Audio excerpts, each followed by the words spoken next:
Setelah muak dengan pengkhianatan yang Kanin lakukan, kini akhirnya Santi mulai membuka lembaran baru bersama kedua temannya. Namun di dalam perjalanan mereka, jelas dalam hal merintis sesuatu, tak ada hal yang mudah dilakukan. Apalagi jika dirimu adalah seorang pemimpin, pasti akan banyak hal yang harus kamu korbankan. Tapi, kamu juga akan dituntut menjadi orang terakhir yang berdiri di saat semua orang di sampingmu mulai pergi dengan sendirinya. Dan mungkin semua hal yang saya ucapkan tadi akan Santi hadapi setelah ini. Jadi, begini ceritanya.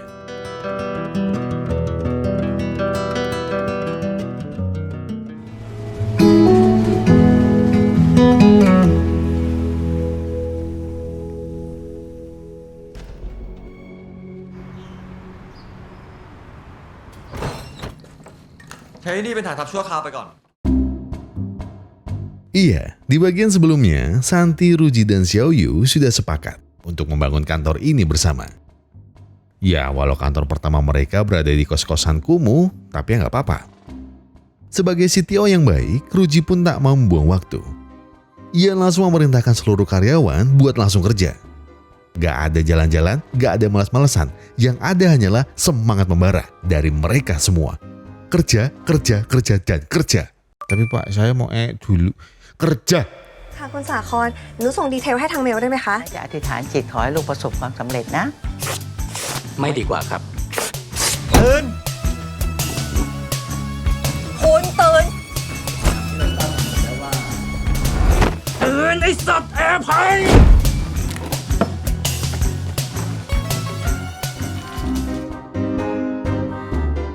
Di sisi lain, saat Ruji memimpin pembangunan aplikasi, Santi dan Xiaoyu akan mengurus budgeting dan juga mencari investor. Mereka berdua pun segera riset, di mana sajakah dan siapa saja orang-orang kaya yang punya potensi menjadi investor mereka. Namun dari banyaknya orang yang mereka tawari, tak satu pun dari mereka yang mau. Malahan Santi dapat sebuah undangan yang tidak lain tidak bukan adalah dari Easy Express, yang hari ini akan meluncurkan aplikasi mereka. กว่าจะมาถึงวันนี้ไม่อีซี่เลยนะครับ Di sana terlihat Ken yang dengan angkuhnya berkata bahwa kesuksesan Easy Express tak lepas dari kerja kerasnya selama ini. Santi yang mendengar itu jelas merasa geram, padahal aslinya apa yang kini Ken nikmati adalah perasaan keringat dan darahnya. Tak berhenti sampai di situ. Secara terang-terangan Ken bilang bahwa ia akan mendedikasikan perusahaan ini untuk melayani orang-orang susah. Seperti teman lamanya dulu, Santi. Jelas emosi Santi pun Ken memuncak. Namun kali ini, Santi memilih bungkam dan berkata bahwa suatu hari nanti, ia akan pastikan Kanin dan anaknya akan menjilat ujung kakinya secara langsung.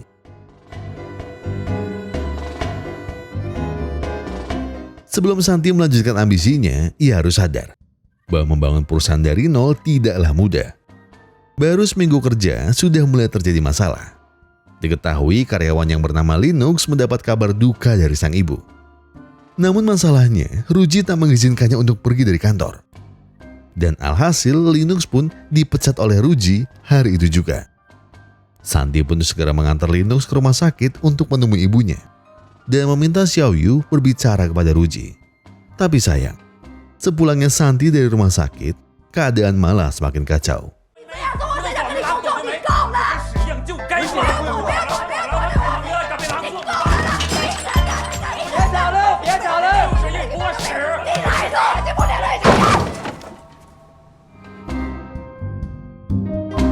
Di tengah kekacauan itu, Xiaoyu mendapatkan sebuah telepon dari seorang wanita yang ingin menjadi investor mereka. Tanpa berlama-lama lagi, mereka bertiga pun segera pergi. ฉันซื้อตั๋วออนไลน์แล้ว ลูกค้าเราทางนั้น โทษนะคะขอทางหน่อยค่ะ เหลือเวลาเท่าไหร่อ่ะ ไฟล์อลิสได้บอร์ดดิ้งแล้วเหลือไม่ถึง20 นาที สันติงั้นเดี๋ยวผมขอตรวจสอบข้อมูลสักครู่ครับ เหมือนยัง 你要走啦。你好，王总，我是 S。Wanita ini bernama Alice Wang. Alice adalah seorang sultan kaya yang tertarik menginvestasikan uangnya ke perusahaan Santi. Namun ia lihat, perusahaan Santi tak ada bedanya dengan yang lain, apalagi dengan Easy Express.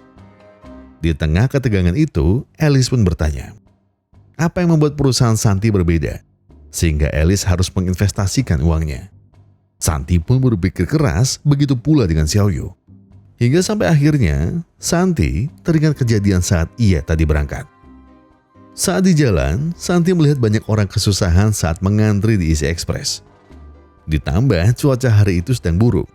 Oleh karenanya, Santi pun memutuskan bahwa hal yang membedakan perusahaannya dengan para kompetitor adalah kualitas layanan, yang dimana Santi akan menjemput langsung paket yang akan dikirim dari pintu ke pintu tanpa peduli cuaca maupun kendala. 只有一间也上门，不会有人敢做的。 Berkat pemikiran cepat yang Santi lakukan, Alice pun tertarik dengan tawaran mereka. Namun, ia meminta bagian saham sebesar 30% untuk uang yang akan dirinya beri. Jelas hal tersebut menyulut emosi dari Ruji, yang berkata bahwa permintaan Alice terdengar sangat licik. Situasi pun berubah menjadi lebih tegang.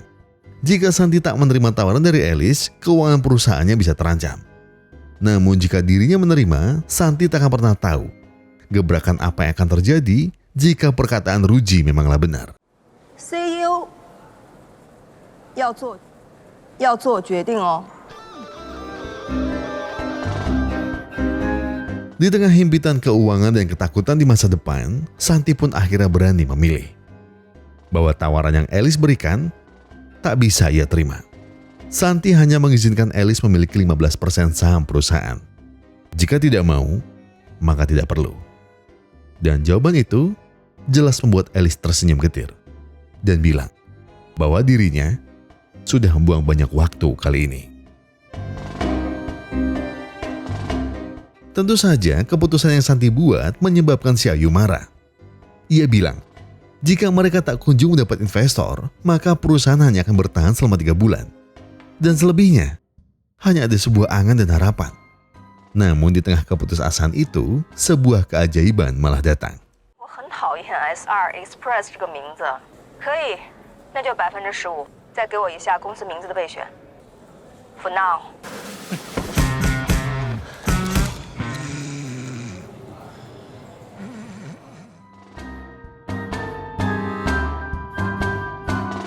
Ya, alhamdulillahnya negosiasi ala tersebut bisa berakhir bahagia. Alice pun menilai bahwa Santi merupakan CEO yang berani mengambil resiko. Ditambah dengan keputusannya itu, bagi Alice, Santi adalah seorang pemimpin yang teguh. Mereka semua pun memutuskan untuk merayakan pencapaian ini. 混他们把我们家打死路都没赢啊！ Kasihan. Iya, seperti banyak startup yang kita tahu, libur hanyalah mitos. Padahal Santi sudah bilang bahwa hari ini mereka harus bersantai. Tapi dalam kamus Ruji tak ada kata santai sampai tujuan mereka tercapai. Geram dengan Ruji yang sangat kaku, Santi pun langsung mencampurkannya ke laut. 我的贝贝！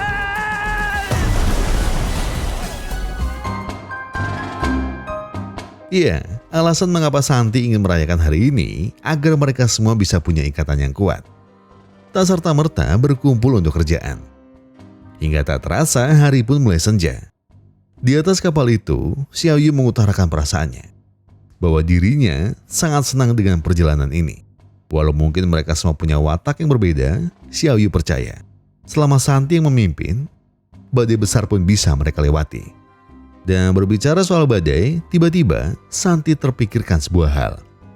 Hal yang besar yang menjadi dasar mereka semua dalam membangun perusahaan.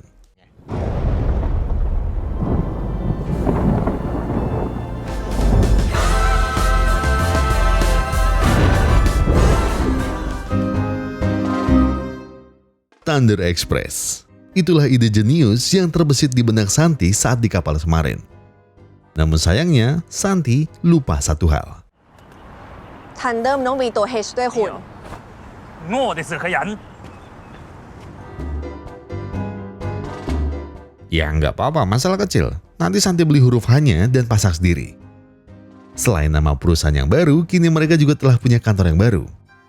Di sana, staf keuangan yang bernama Ratna pun menunjukkan box paket yang akan mereka gunakan. Terlihat box itu begitu kokoh dan tahan banting. Namun sayang, harganya cukup mahal. Dan Xiaoyu jelas tak mengizinkannya. Namun Ratna masih punya satu opsi, yaitu dengan sebuah kardus yang jelas tak semahal box tadi. Giúp tít nồi,แต่ไม่พังทนดิเอาอันนี้แหละตามเสี่ยวยูบอก ที่สิทธิ์นัดปน Tak lama setelah itu, tiba-tiba sekumpulan geng motor datang ke kantor Santi. Sembari marah-marah, pentolan mereka pun berteriak mencari Santi. Jelas sebagai pemimpin, Santi pun maju duluan untuk menghadapi masalah. Xiaoyu yang sudah panik pun berusaha mencegahnya dan mulai menelpon polisi. Tapi... มึงทำไม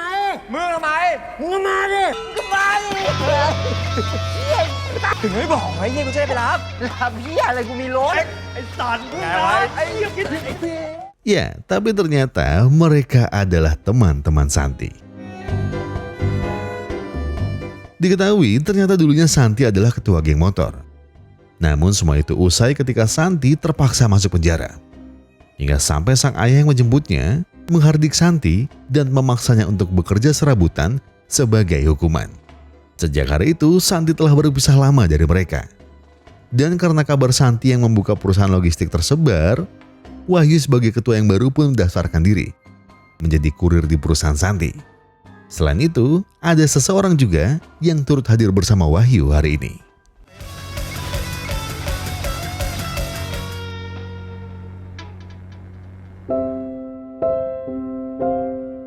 Iya, sang adik ikut bersama mereka. Namanya Tong. Di depan kakaknya, Tong terang-terangan bilang bahwa dirinya sudah putus sekolah. Santi jelas marah. Padahal setiap bulan ia mengirimkan uang pada Tong untuk biaya sekolah dan ibunya. Namun Tong menjelaskan, uang-uang yang Santi kirim masih aman dan nyaman di tangan sang bunda. Alasan Tong berhenti sekolah karena ia sudah dikeluarkan. Hal itu disebabkan Tong ikut tawuran geng motor bersama Wahyu. Dan setelah mendengar itu semua, Santi cuma bisa istighfar. Karena Tong kini tak punya lagi tujuan, ia tak ingin terus membebani Santi dan ibunya. Oleh sebab itulah, Tong juga ingin bekerja di perusahaan Santi. Dan setidaknya, ia juga punya andil dalam merawat ibu mereka. สรุปมึงรับผู้ทำงานใช่ไหมจะดีว่ะ Singkat cerita, kini Thunder Express milik Santi sudah siap untuk beroperasi. Aplikasi mereka pun juga mulai diluncurkan hari ini.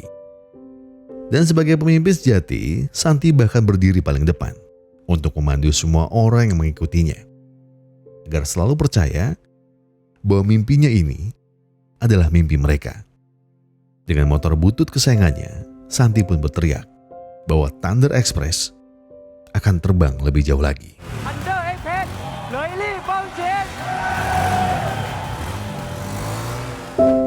Hari yang sangat sibuk untuk Santi dan perusahaannya.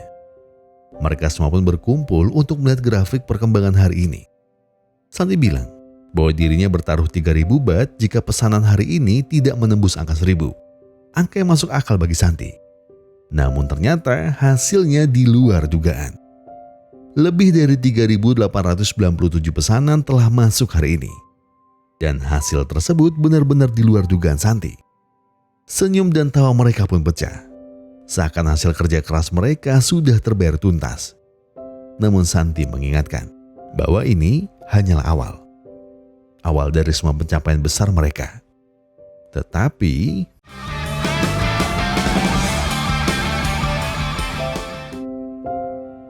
pagi itu, Tong kedapatan order fiktif. Dia pun curhat kepada Andri, sang kepala gudang. Namun respon Andri malah buruk. Andri tetap memaksa Tong dan driver lainnya kembali ke alamat yang ada. Padahal Tong sudah menjelaskan bahwa sudah lebih dari 10 kali balik ke alamat itu hingga akhirnya kesabaran Tong pun mulai habis. Melihat kekacauan yang terjadi, Santi pun melerai mereka dan berinisiatif untuk memeriksa barang-barang yang ada di gudang.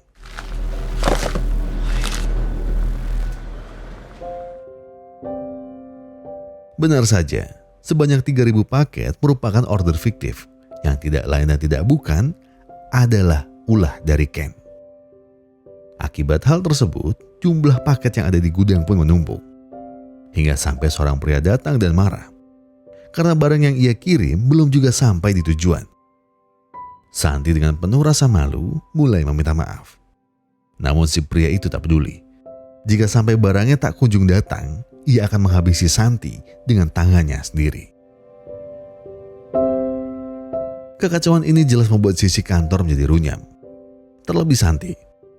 Dan di malam itu, Xiaoyu pun menghampiri Santi yang masih mencari barang pria tadi. Di sana, Xiaoyu bercerita tentang hutang ayahnya hingga sampai rumahnya disita. Dengan kondisi itu, satu-satunya orang yang bisa menyelamatkan keluarganya hanyalah Xiaoyu. Oleh karenanya, Xiaoyu ingin Santi tetap kuat.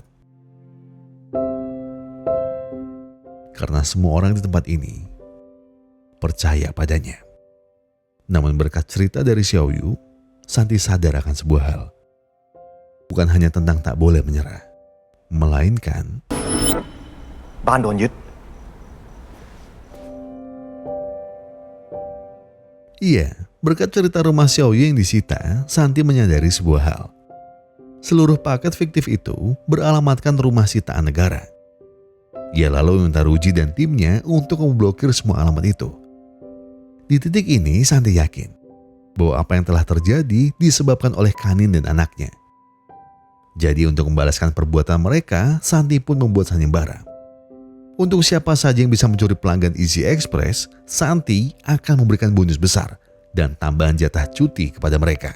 กูขอท้าพวกมึงทุกคน พวกมึงมาแข่งกับกู พวกมันกล้าโกนตีนเราจะเอาคืนพวกแม่ง ภาย1 อาทิตย์ ถ้าพวกมึงแยกลูกค้ามาได้มากกว่ากูเอาเงินสดไปเลย300,000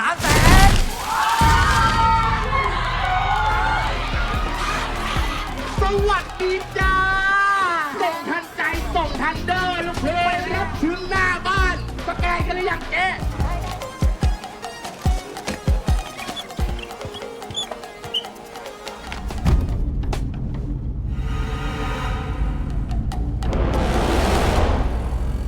บักคุยนี่แม่มึงน้ำมาหาสิแตกยังนี่เจียวยังกับกูมึงเจียวยังกับกู ใจเย็นเจ๊ ใจเย็นหายังนี่ ผมมีโอกาสอันยิ่งใหญ่มานำเสนอ เจ๊กรอกที่อยู่ใส่แอปผม อ้าวสูบเข้าไปยา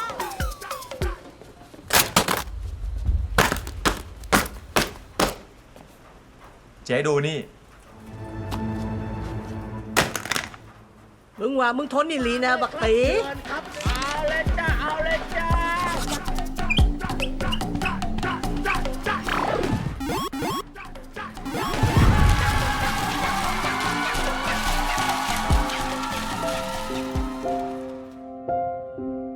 Berkat kerja keras mereka, Easy Express yang dipimpin oleh Ken pun mengalami kerugian cukup besar. Lebih dari 17% penjualan seluruh cabang Easy Express telah turun. Lebih dari 234 driver mereka juga sudah berganti haluan dengan bergabung ke Thunder Express.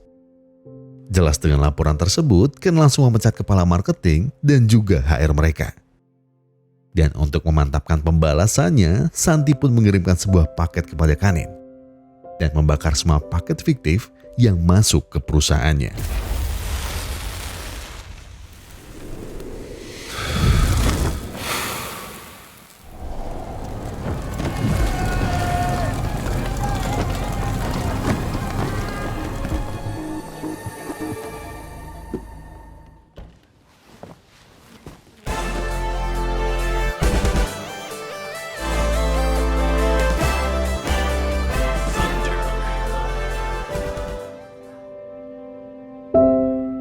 Beberapa hari pun berlalu. Akibat membeludaknya paket di gudang, Santi mulai menambahkan mesin sortir otomatis agar para karyawannya tidak kesusahan. Selain itu, Santi juga bekerja sama dengan bos besar bidang transport yang bernama Pak Gun untuk menambah armada pengiriman barang mereka. Namun sayangnya, Pak Gun ini adalah orang yang kaku, dingin dan tidak suka basa-basi. Hal itu jelas membuat Xiaoyu kesusahan dalam meyakinkannya. Namun ia tak perlu khawatir. Selama Santi adalah CEO perusahaan ini, tak ada orang yang tak bisa ia ajak kerjasama. มาวิ่งแข่งกับผมไหม คืนนี้เสียต้องอยู่กินกับพวกผม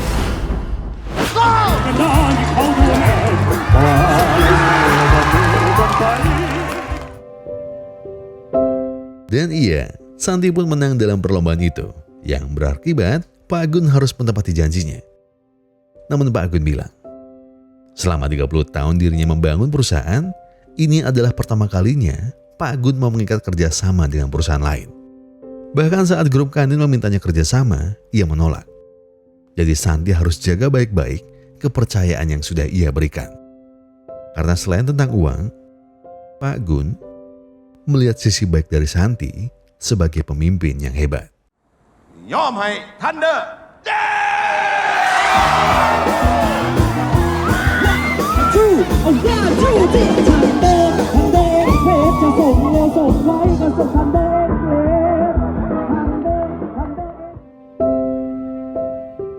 Malam itu pun berlalu dengan begitu riang, hingga menyebabkan Linux tepar tak karuan. Santi dan Xiaoyu pun membawanya untuk masuk dan istirahat. Di momen yang sepi itu, mereka berdua pun kembali mengingat saat awal-awal dulu merintis. Santi bilang bahwa ia masih menyimpan coretan mereka saat di mobil. Berkat coretan tersebut, perusahaan ini telah maju dengan pesat. Coretan yang mereka buat hari itu akan selalu Santi kenang sampai akhir hidupnya. Dan ngomong-ngomong soal akhir, apakah Xiaoyu masih akan pergi jika seluruh hutang ayahnya telah lunas? Xiaoyu pun hanya terdiam. Baginya, berada di perusahaan ini sangatlah berarti. Baginya perusahaan ini seperti anaknya sendiri yang telah ia besarkan bersama Santi. Namun soal kembali ke Cina, mungkin akan Xiaoyu pikirkan lagi baik-baik.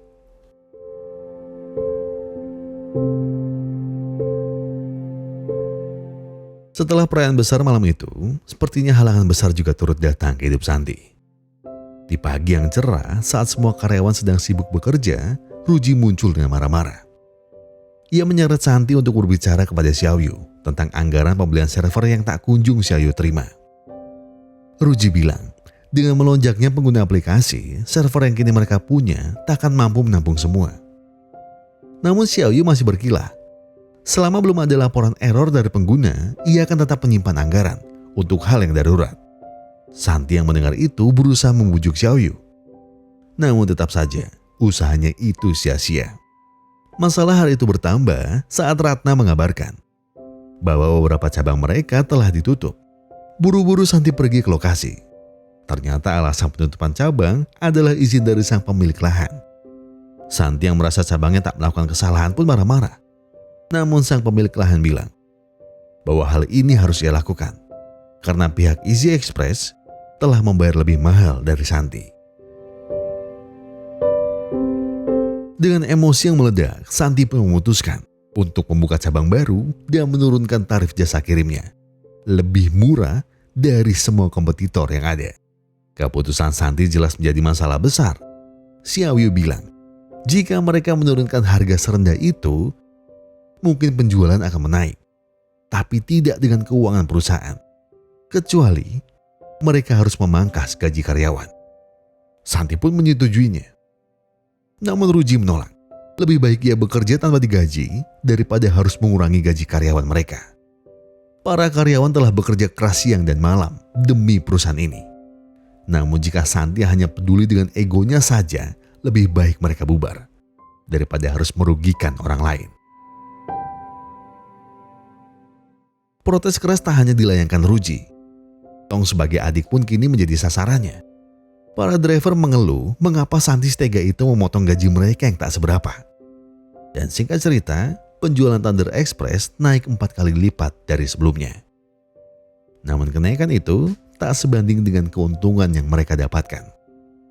Xiaoyu pun kembali menasihati bahwa sebelum Santi memutuskan sesuatu, lebih baik mereka bicarakan dahulu. Jika mereka terus seperti ini, sama saja dengan menggali kuburan mereka sendiri. Santi pun langsung menyela pembicaraan itu dan bertanya, apakah Xiaoyu tak percaya dengan keputusannya? Mendengar itu, Xiaoyu hanya bisa diam. Demi meredakan ketegangan ini, Santi ingin mengajak Xiaoyu pergi keluar. Namun Xiaoyu menolak, karena tunangannya akan datang nanti malam. Dengan polosnya, Santi meminta Xiaoyu untuk mengajaknya. Karena Santi ingin meminta maaf kepada tunangan Xiaoyu karena sudah melibatkannya sejauh ini. Tetapi malam itu tak berjalan dengan baik. Tunangan Xiaoyu yang bernama Liam tak mau menunggu lebih lama lagi untuk Xiaoyu pulang. Bahkan di depan mata Santi, Liam menawarkan kepada Xiaoyu untuk melunasi seluruh hutang ayahnya. Hal itu Liam lakukan agar pernikahan mereka tak lagi ditunda. Dan selain itu, Liam juga tahu mengenai masalah keuangan yang kini Santi hadapi. Liam menawarkan uang sebanyak 500 juta baht untuk 10% saham perusahaan Santi, agar Xiaoyu segera bebas dari tugasnya. Namun Santi menolak. Baginya Xiaoyu tak bisa dinilai, sekalipun dengan uang yang Liam suntikan. Tak habis pikir dengan apa yang Santi ucapkan, Liam pun hanya diam dan pergi dari tempat itu.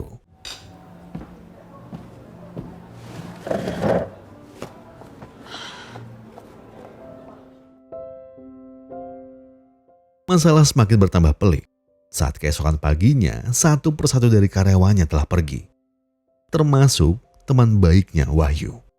Semua karyawan melakukan protes besar-besaran. Mereka beralasan bahwa pemotongan gaji yang Santi lakukan sangat tidak masuk akal. Padahal mereka telah bekerja setengah mati tanpa istirahat demi perusahaan ini. Tapi apa balasannya? Apa balasan Santi kepada mereka setelah keringat dan darah sudah mereka beri? Di depan semua orang, Santi hanya termenung, meratapi keputusannya yang sangat bodoh ini. Hari itu juga Santi diberitahu bahwa penjualan mereka tiba-tiba turun sangat drastis. Hal itu disebabkan oleh video pembakaran order fiktif yang saat itu Santi lakukan. Ratna menjelaskan, mungkin saja di antara mereka ada mata-mata. Karena kegiatan tersebut tak ada yang tahu selain karyawan Thunder. Santi pun segera menemui Kanin karena ia yakin dialah dalang dari semua ini. Namun Kanin hanya terkekeh karena Santi sangatlah polos. Ia bilang kepada Santi bahwa permainan harga yang Santi lakukan adalah penyebab semua ini terjadi. Dengan kondisinya saat ini, Santi tak mungkin punya pilihan lain. Ia tak bisa menaikkan harganya dan citra di masyarakat telah rusak. Sekarang Santi sudah benar-benar hancur. Namun Santi tak akan menyerah. Walau ia tahu halangan yang ada di depannya begitu besar, walau ia juga tahu jalannya sekarang semakin terjal, ia paham. Walau mungkin yang ia lawan sekarang adalah mafia bisnis sebesar Kanin, Santi tak akan menyerah. Karena perkataannya dulu bukan isapan jempol belaka. 19 บาททั่วประเทศยึดเจอผมแน่ Keesokan paginya, para reporter berdatangan untuk mencari jawaban. Mengapa Santi tega membakar paket yang ada di gudangnya? Santi menjelaskan bahwa paket-paket itu adalah order fiktif dan hanya berisi benda-benda tak penting. Namun yang Santi harus tahu, perbuatannya itu sudah melanggar kode etik dalam dunia logistik. Karena mau sebanyak apapun paket mengendap, pihak perusahaan tak dibenarkan untuk menghanguskan semuanya. Dan lagi, walau paket-paket itu palsu, mereka juga membayar biaya kirim yang Santi berikan. Akibat terdesak dengan pertanyaan bodoh wartawan, Santi mulai hilang kesabaran. Dan secara tak sadar, Santi melakukan kekerasan di depan banyak kamera yang meliput. Xiaoyu yang ada di sana pun segera menarik Santi untuk pergi. Dan saat di dalam ruangannya, Santi hanya bisa tertunduk lesu melihat kehancuran ini. Perusahaan yang ia dirikan dengan seluruh jiwanya harus hancur benar-benar di depan matanya. Ia mulai menyesali setiap keputusan yang ia buat. Santi juga mulai menyalahkan diri. Karena kebodohannya, banyak karyawan yang kehilangan pekerjaan dan terpaksa hidup lebih susah. Santi hanya terus bisa menyesal. Sampai tiba-tiba, Xiaoyu datang menghampiri. Di depannya, Santi berkata bahwa ia ingin berhenti. Santi tak tahan lagi melihat semua orang yang sudah mati-matian berjuang bersama ikut hancur bersamanya. Namun Namun dengan satu tamparan, Xiaoyu coba menyadarkan Santi. Ia bilang, bagi Xiaoyu, pernikahannya sangatlah penting. Namun apakah Santi tahu? Di malam itu, walau Liam telah murka kepadanya, Xiaoyu tetap memilih tinggal. Walau ia sendiri tak yakin perusahaan ini akan bertahan, namun ia tetap yakin. Selama Santi menjadi pemimpinnya, mereka semua tak akan pernah berakhir. Logika dasar Xiaoyu sudah tak lagi ia hiraukan. Kini yang bisa mereka lakukan hanya maju. Tak ada pilihan lain lagi selain maju. Dan jika Santi menyerah, bukankah sama saja Santi telah membohongi semua orang? Termasuk dirinya, Ruji, adiknya, dan bahkan mungkin ibunya sendiri. Jadi, untuk menghadapi ini semua, apa yang akan dirimu pilih, Pak CEO? ฉันต้องกลับบ้านแล้ว ดึกมากแล้วคุณ กลับกันเถอะ